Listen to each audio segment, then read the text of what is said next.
Okay, thank you all for joining us here in Strategy 3 breakout room. We'll go ahead and get started.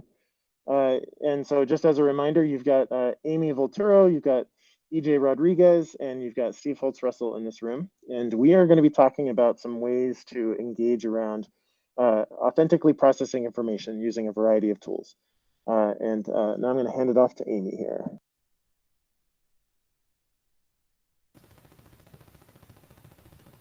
Okay, so I'm just going to go over what we mean by authentically processing information. And basically, we want you to be able to use these tools we're going to present today in ways to help students authentically process information by really relating to their background knowledge and their previous experiences. So, to do effective information processing, students have to have a way to turn inert information into usable knowledge. And that is what we are going to be walking you through today and showing you some examples so you can start using this in your classroom. Cognitive routines are the basic mental maneuvers the learner uses for information processing, especially when doing higher order thinking and creative problem solving. So we really wanted to give you specific examples of doing this higher order thinking using these tools today. So that is what you are going to see coming from each of us in the next couple of slides. So does anybody have any questions about the purpose of this group or what we're going to be covering today? All right. Then we also want to kind of put our attention on some of the CRE connections. The idea is that as the students are processing information authentically, that they are engaged in cognitive routines and asking questions. So the examples that you are going to be looking at um, might have some samples of how the apps that we are going to present to you help students create those cognitive routines and ask questions. Things like, how is the new material connected to what I already know or to my experiences? And what are some natural relationships and patterns in the material that I'm looking at? How does everything fits together? What point of view do I have that I can share with the class to move forward toward the objective of the lesson? These thinking dispositions also accomplish are tied around things like similarities and difference, whole to part relationship among elements, and also what are the individual perspective of members of the class. Just wanted to remind you that this is a very powerful process that has been already highlighted in different studies by Marzano and others, who said that creating pictures and visuals and other non-linguistic representations can contribute powerfully to the ways of processing information in the classroom. So there are some resources. There is a video there if you're interested in looking more at that particular piece. You can actually refer to that video. Steve? Hey, thanks, EJ. So really this slide is just to help kind of visualize different ways that you might use particular questioning approaches in order to help your students process information.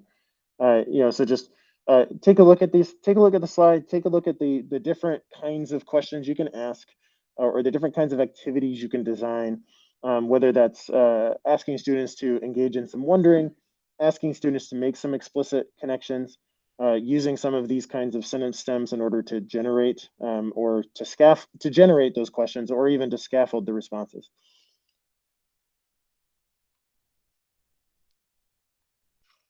And so really, and here's kind of here's the task, right?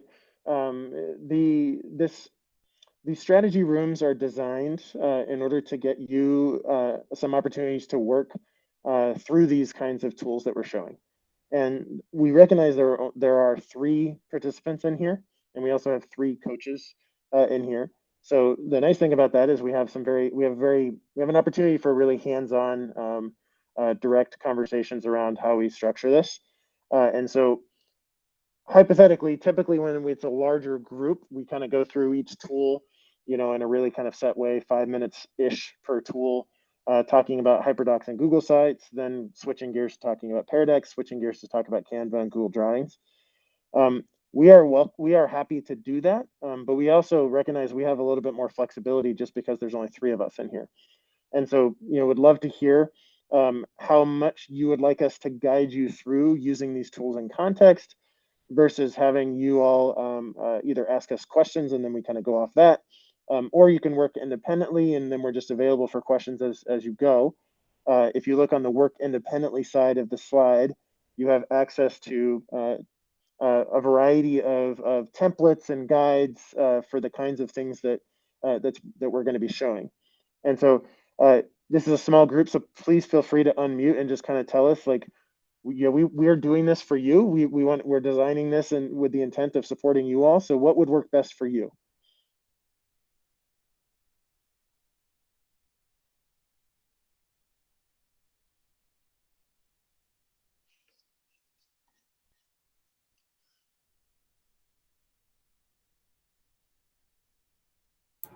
I can go first. I feel like I know Pear Deck pretty well, but I would really love to learn about Hyperdocs and using Canva and Google Drawings. I'm an English teacher, and so I think really learning more about graphic organizers and how to do those in an online setting would be very helpful for me.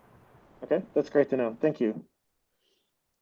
And so let's hear from the other couple folks in the room, because hypothetically, one of the things you could do, Maddie, is you could kind of listen to our structured kind of conversation around the first one and the third one, and then work independently while we're talking about Pear Deck.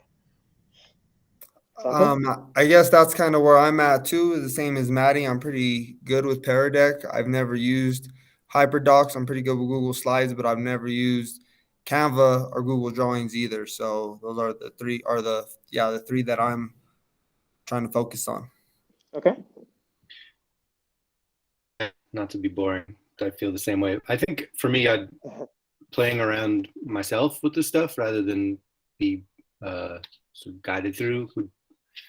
It's usually how I like to explore things, and if I have problems or questions, I can interface. Yeah, and I just want to reiterate that is by design for this session, right? So that is as an expectation. If you want to work independently, that is totally cool with us. So please feel free to go ahead and do that, David. And then Maddie and Santo, like I was saying, I think what we might want to do, and Amy and EJ, I'm going to kind of like audible a little bit. Amy, so you and I, Amy, will do our sections. And then EJ, if there's no one who's specifically wanting to work through Pear Deck, then I think maybe what makes sense is just to be available as people maybe actually want to click around and explore the Pear Deck stuff, and you can guide them through if they have questions. Okay. Does that make sense to everybody? Thumbs up? Yeah, for sure. I like to, honestly, again, I understand David, but I like to, again, to see it and understand it before I even go play with it. So then I kind of know what I'm doing. Totally. Yeah, so we're going to jump right into talking about Hyperdocs and Google Sites here. And then we'll switch gears and talk about Canva and Google Drawings. And then if there's some questions that come up about Pear Deck, then we'll talk through that too. All right. So Hyperdocs. The nice thing about Hyperdocs is that if you're not familiar with them, it won't take you very long to get familiar with them. Really think about a Hyperdoc as a Google Doc that you're putting links into, or you're creating a template for students to put links into. So for students to use a Google Doc as a way to organize multiple strands of information that they are processing and working through. You're putting all of that information in one place, they're able to make connections between one and the other. And there's a really fantastic point to make about this is that there's a company called Hyperdocs. Well, there's a website called hyperdocs.co, which has templates for a variety of different kinds of Google Docs. And some of the templates that you have access to on that previous slide. And so when you see here where it says Module 2 Tutorials and Guides Resources, you can access those templates directly. There's also direct links to the ones for the Hyperdoc, the student portfolio, and the Google Drawings graphic organizer templates. But you also see all of the guides and templates for all of Module 2 in that top link that says Module 2 Tutorials and Guides. So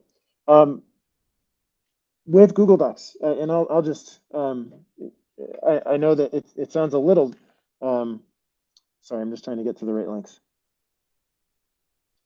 So this is one of the links on that slide.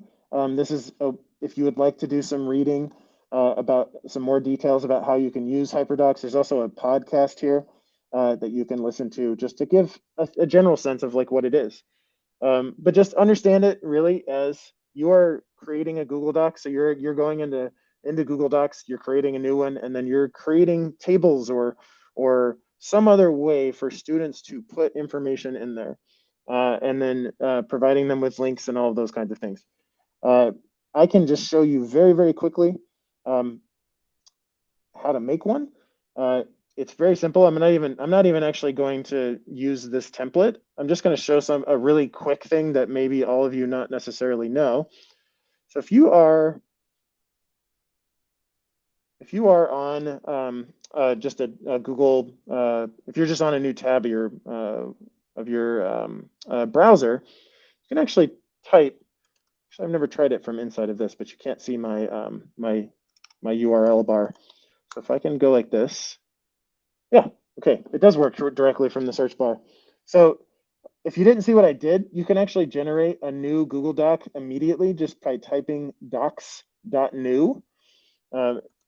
So when I was in my Google search browser, I just typed docs.new. It auto generates a new Google Doc. And then once you're in here, just two things that I would say would be helpful to know in terms of how to set up a Hyperdoc. So if you want to insert a table, let's just make it a 3x3 table. Let's say you wanted to have, you know,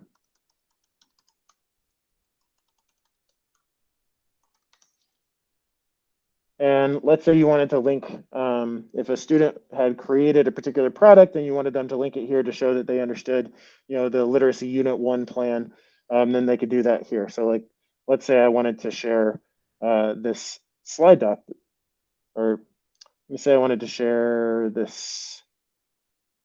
So I'm just selecting our module 2 planning and prep document. And so I've gotten the link, and then all I have to do is I've copied the link, and I can just press, I can paste it in. Once I do that, the really cool thing about how Google Docs is now set up is you can actually just have it, rather than having to do the Command K or select the little link button, you can actually press tab. Once you press tab on a Google Doc, then it just kind of creates a button for you in there once you've put the link in. All right. The other thing to know is around inserting headers and bookmarks. So let's say it was a really long document here, right? And if I wanted to set up bookmarks, so if somebody would come to a particular part of the doc and I wanted to put them there, then I can actually just insert a bookmark. So I go to here, I insert bookmark, and then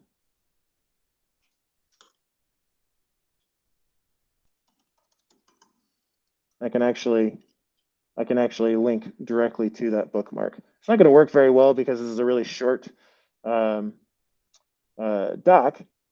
but by doing, I didn't do that right. That's funny. It's not going to work very well in here because you won't be able to see it because this is not a long enough document.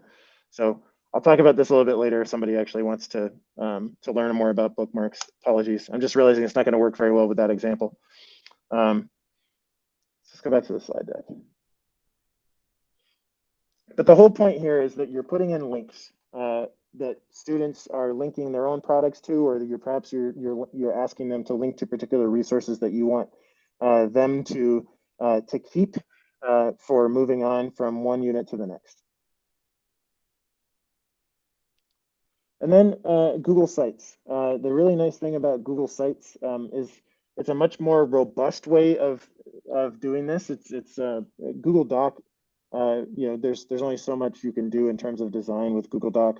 With a Google Site, you're having students essentially build their own websites. And the really great thing is that the new Google Sites also now has portfolio templates.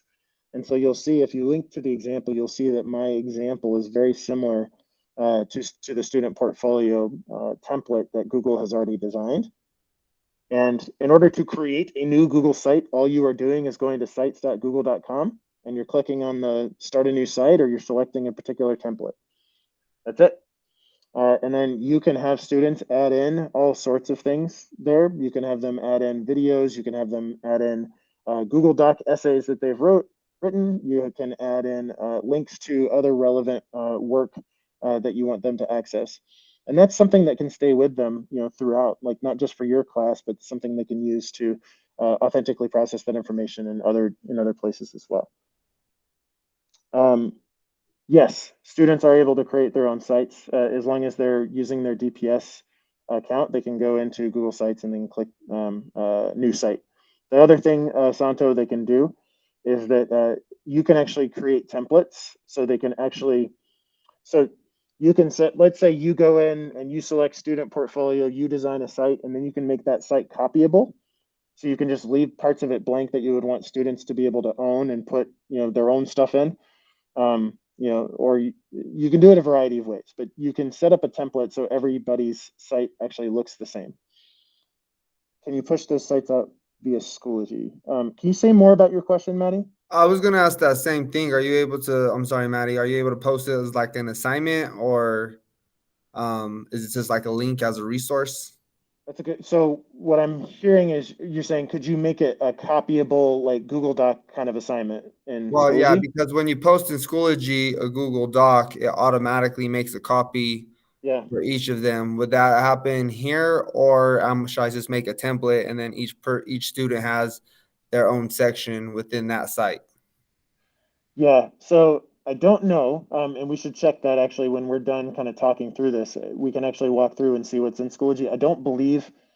I think you can make a copy of Google Docs, and I think you can make a copy of Sheets, and maybe you can make a copy of Slides as part of Schoology assignments. I don't believe Sites works that way, but we can test it out once we're done talking. In terms of pushing it out, you could certainly push them out via Schoology. Like that's not a, I mean, just as the link. Yeah, and then as I was listening to your question, I was thinking, as a teacher, I will have to make a decision. Do I want a one side that is kind of every student has a spot in that side, or do I want them to create their own? And they are two different situations, and Schoology will respond differently to that type of setup. But you'll have to make a decision: is it a class website, or is it an individual kid, each one with their own website? So yeah, I would honestly like to do like a hybrid of both, like where a student makes their own, and then on my school site, on my class site, they put their links in there, or I could add their links in there so everyone can access that. Yeah, you basically could push out. You could push out links. I mean, you could even individually assign links to students, or you could set up an assignment where they actually, you tell them, go here, find your site from, you could pre-do it, right? So let's say you have 30 students. Actually, let's say you have 100. Sorry, I'm getting echo. Is one of you unmuted? Oh, weird.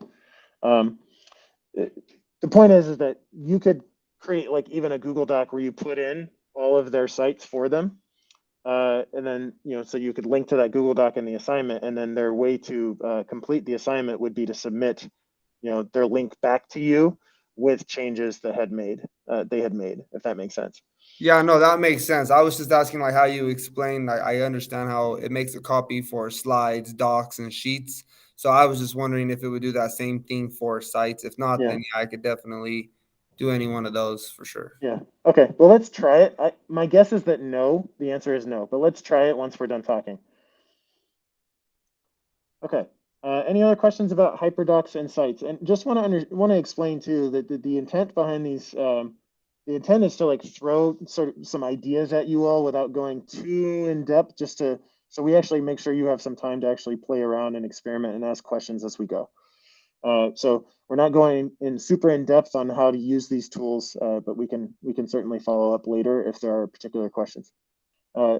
Amy, I'm gonna switch to you now so you can talk about those graphic organizers, and then after that we'll kind of work independently and let people ask questions.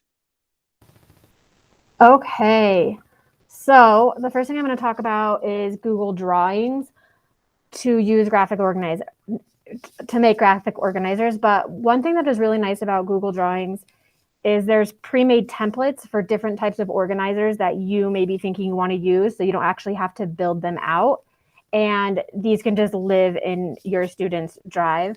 So since Steve is presenting, do you mind clicking on the pre-created template link just so I can show them kind of what these look like and how you could use them? So Not you that have easy, access to but the Grammarly other one on the. Oh, I'm sorry, did I click on the wrong one? This is a YouTube video that can help you with more ideas on how to use them in your classroom. But what I want to show you is the actual templates that you can just import directly and then share with your students. Sorry, where is it? So if you go back to the slide, it's just on the right. So there's 2 links on that same slide. Yes. It's slide 38. This? Yes. So if Steve just scrolls down through these, you can see that there's 25 pre-made ones here. Okay, so for example, there's, the Venn diagram. What do you know? What do you want to know? What have you learned? Then there's some more complex ones too, but these are pre-created. So all the students would have to do is type straight into them. Are you gonna? I'm just gonna, yes, Yeah. I just clicked on one, and if you haven't seen this before, this is a really nice feature in Google where it forces copies. You're muted. You could probably still hear me through Amy's computer anyway, but what I was saying is that this is the really nice thing about Google Docs is that it can force you to make a copy of something. And so I selected timeline, and so now I'm making a copy of a timeline document, and now that is directly in a Google Drawing file, and I can now edit the file name. I can make any changes I want to this. Every single part of it is editable. And then once I have it, the way I want it, then I can share just like any other Google Doc. So same question, would this be able to be posted as an assignment in Schoology so I can make sure each student has their own copy that they can work out of? So at minimum, what you could do is you could actually send them the link that forces the copy. I'm just like blanking right now on which things Schoology will auto make copies of versus the things that you're going to have to kind of trick it into making copies of. Yeah, no worries, and I can easily do that. I was just wondering if you Yeah. all knew that off the top of your head. Yeah, I would say When you that, do it in Schoology, it like tracks if they turn it in and they do it. When Totally. you just do the link, it's up to the teacher to go back and make sure that they're doing it individually. Yeah. So back here, just FYI, and we'll check that, Santo. Like as soon as because it's just, like you said, it's the same question. But you can right click on this without even clicking on the. If you right click and you click the copy link address, then you can at least share that force copy link. So they'll be making a copy, and then they have to attach that to their assignment that they resubmit. All right. Where do you want me to go, Amy?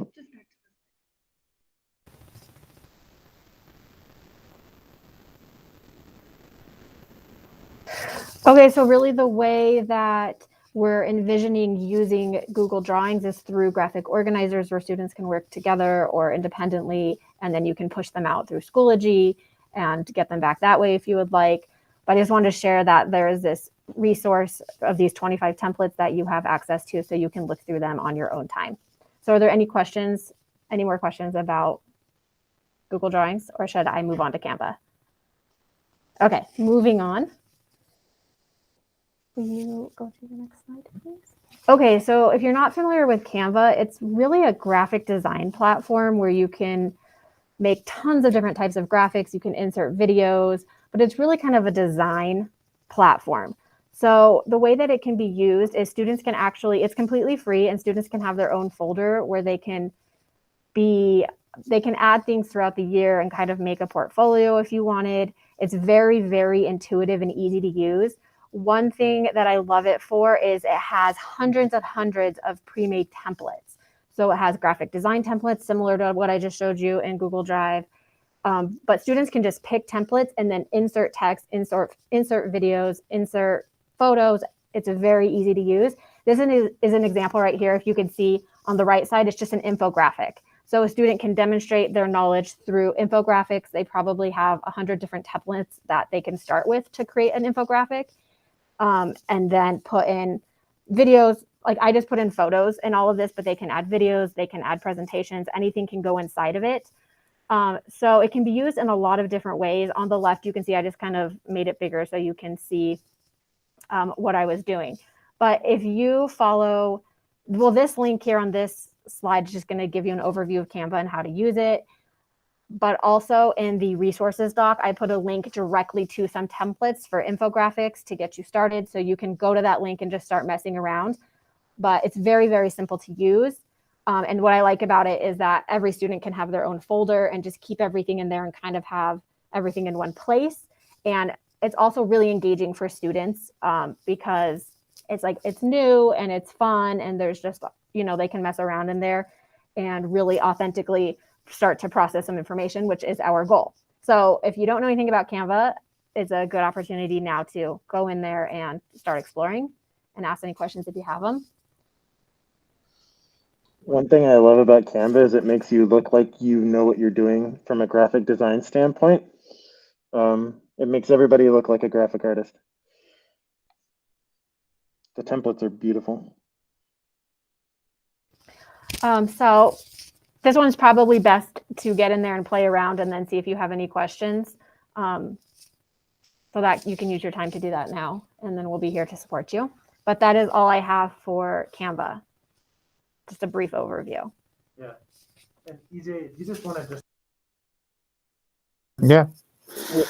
just describe what you have in Hyperdocs, but we're not going to walk through it right now. No problem. So in the next slide, basically, you have a teacher-produced sample of a lesson that he taught on the Pythagorean theorem. And you will see about 6 slides that have the prompts of the questions. And then there is a sheet also linked to it that says student responses. And it shows you some of the responses he got. The purpose of this was to give you the opportunity to look at how the tool helps facilitate the processing of information, the authentic processing of the information. Since you said that you had a lot of background already on PERDEC, we are not going to go into that deeply, but this at least gives you an idea of some of the features of the tool and how this particular teacher uses those tools within the lesson to elicit some student's response and processing important information on a problem that he's working on. So check it out, and if you have some questions about that, you let us know. We'll be here to support you through that. Okay, so those are the tools that we wanted to review in terms of how they would serve students authentically processing information. At this point, we have until 9:15, I believe, for people to work through this stuff independently, or ask us questions, and we'll do walkthroughs of anything you need. It's one of the nice things about having only 3 people in this room. Maddie, go ahead. I'm sorry, I can't understand what you're saying. There's a lot of echoing. I think there were multiple mics on. There we go. Thank you. Okay. Is it better now, Maddie? Okay. Apologies. So what I was saying was just we have until 9:15, then we'd like to everybody to come back for some reflection time before we head back into the main room. And so between now and 9:15, really, this looks the way this looks depends on you. We are here to answer questions kind of out loud and directly. We're here to walk through any particulars of any of the particular tools for anybody who's here. And you're also welcome to work completely independently. And then we'll come back at 9:15. One of the things I'm going to do as soon as I stop presenting this slide deck is I'm actually going to open up Schoology because I want to know the answer to the questions we've been kind of chatting about is in terms of what is copyable and versus what is not. I suspect that pretty much most of the regular tools are copyable and Google Sites are not, but I could be wrong. So that's what I want to check. Yeah, so let us know what would be most helpful for you. So I'm going to start searching through that. I'm actually probably going to just share my screen while I do it. People feel free to ask questions as we go. And then, like I said, we'll come back and do some reflection here at 9:15. Amy, just a quick question about the Canva. So is that more like for I'm sorry, I just got a little confused because I'm on the site now. Is that more for like just better looking presentations essentially? Yeah, so it can be used to make for a student to make a presentation where they can insert different pieces. So they can have a presentation where one slide's a video, the next slide can be questions, the next slide could be a graphic organizer. So yeah, essentially, yes, it can make better looking presentations. And then also it can be used to kind of do like graphic organizers, the same as Google Drawings. You got it. Thank you. And we can add to that remember kind of linking back to the concept of processing information in an authentic way. This tool can help the students actually put elements together to explain their thinking, to ask questions in a deeper way about the concepts that they are exploring. And that's the purpose of this. Yeah, no, I like it a lot. I was just trying to make sure I understood the basis of it. Yep. And to answer one of the questions that was asked, Google Drawings, it does create a copy for each student. So you would just be able to link that a version of the template that you want them to use, and then they can edit it because it creates their own copy. So that's answer one. Thank you. Now I'm going back to Google Sites.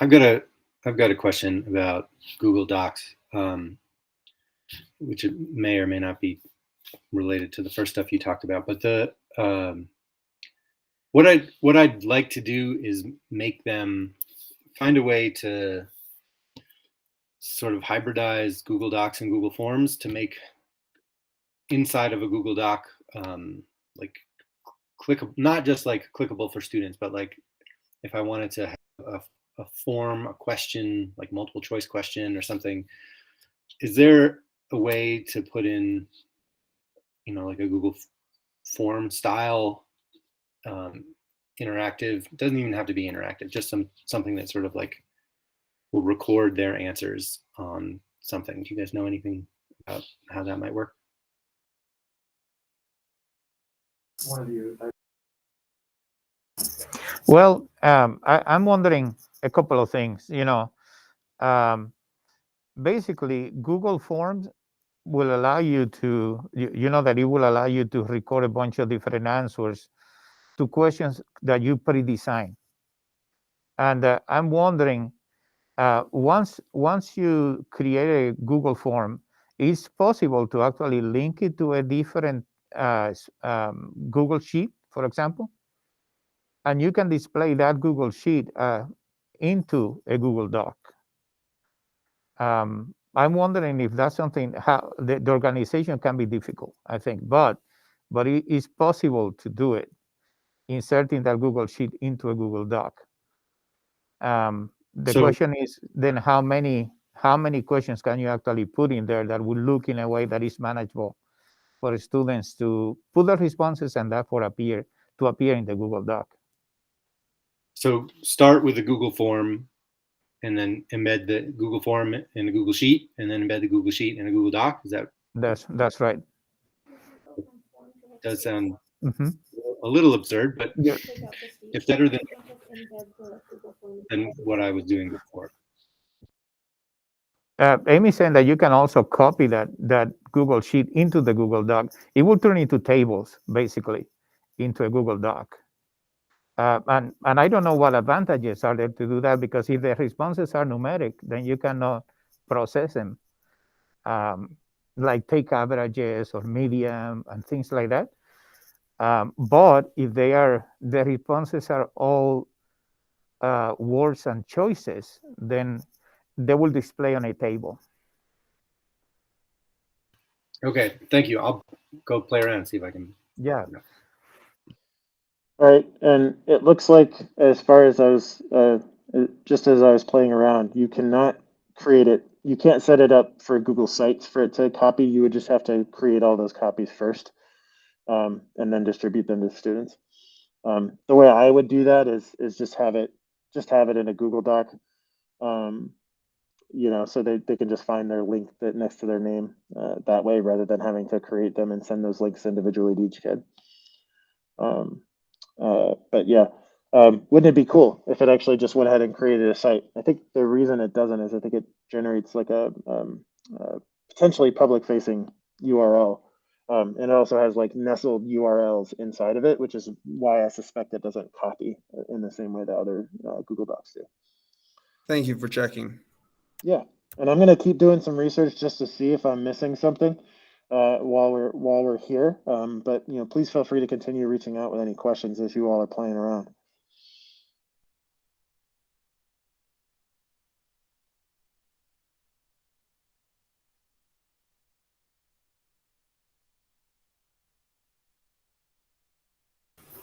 All right, folks. Then if you wouldn't mind to come back and let's kind of have a little bit of a summary of what you have learned and in this session. So what are some questions you might still have, or what are some interesting things that you found as you were digging into those resources? Yeah, I can go first. I don't necessarily have questions. Is first off, thanks for the resources, Amy. I appreciate the templates. Those are very helpful for sure, and make it a lot easier so you don't have to do that stuff on yourself, because that's what I was doing each time, and then I'd have to go search through all of my old ones to see if I had it or not. So that definitely makes it a little easier. I'm playing around with the Google Sites. It's something I've been wanting to do. I teach career exploration for our ninth graders, so I think the portfolio for the sites would be a lot better. Right now I'm doing slideshows, which is because that's a business skill and we're supposed to practice public speaking.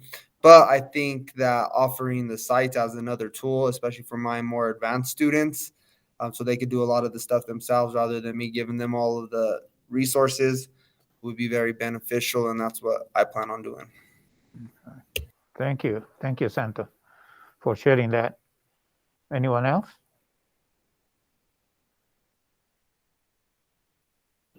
I thought, I don't know how I'm going to integrate it, but I didn't know anything about Canva. And that is, I don't know, maybe if I want to run for office, I could make myself some posters. It was super cool.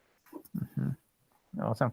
Hey, David, I was wondering, since you mentioned that a kind of checklist, I was looking and I found a couple of resources that might be able to help you think through using that through Google Sheets or Google Doc. I know that Google Doc probably might not be the way to go in your case, but you check it out, and I'm hoping that it gives you some ideas. Thank you, EJ. You can also integrate tasks. So there's a Google app called Tasks. You can actually integrate that into Google Docs too. That's relatively new. I have not had a chance to play with it yet, so I can't speak to how exactly it works, but I know that it exists. Appreciate that. Thank you. Actually, I'm actually curious. Like when David, when you go into Google Docs, like if you just have a Google Doc open, on the right side, do you see like a calendar icon? Like in a little bar, like a calendar icon, and then like a little blue circle. Let me show you what I mean.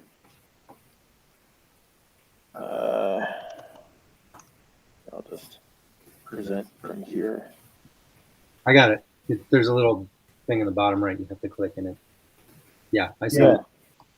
So there's a little key. The blue circle one is tasks. Okay. And so I'm pretty sure that you can actually put in tasks that you develop on there on the side. I think that you can actually get them to import directly into Google Docs. That's really cool. It looks like you can do Keep also, and Keep I know does have a checklist feature, so maybe that might be it. Yeah, and I would say that's a new feature as of. And EJ, would you mind just muting real quick? That's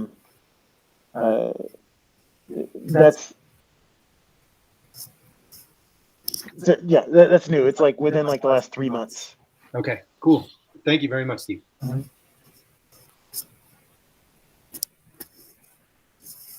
Anything else, Maddie? Anything to add, or you're good? I just really appreciate all the templates. I think those are going to be really useful.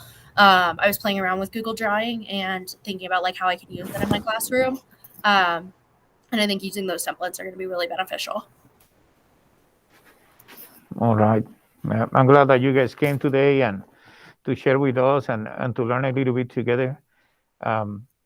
I hope to keep seeing you around, and we're going to go then to the main group. We have about 1 minute to get there. So basically, let me find that link for you for the main group. Do you have it? Okay, Amy is going to put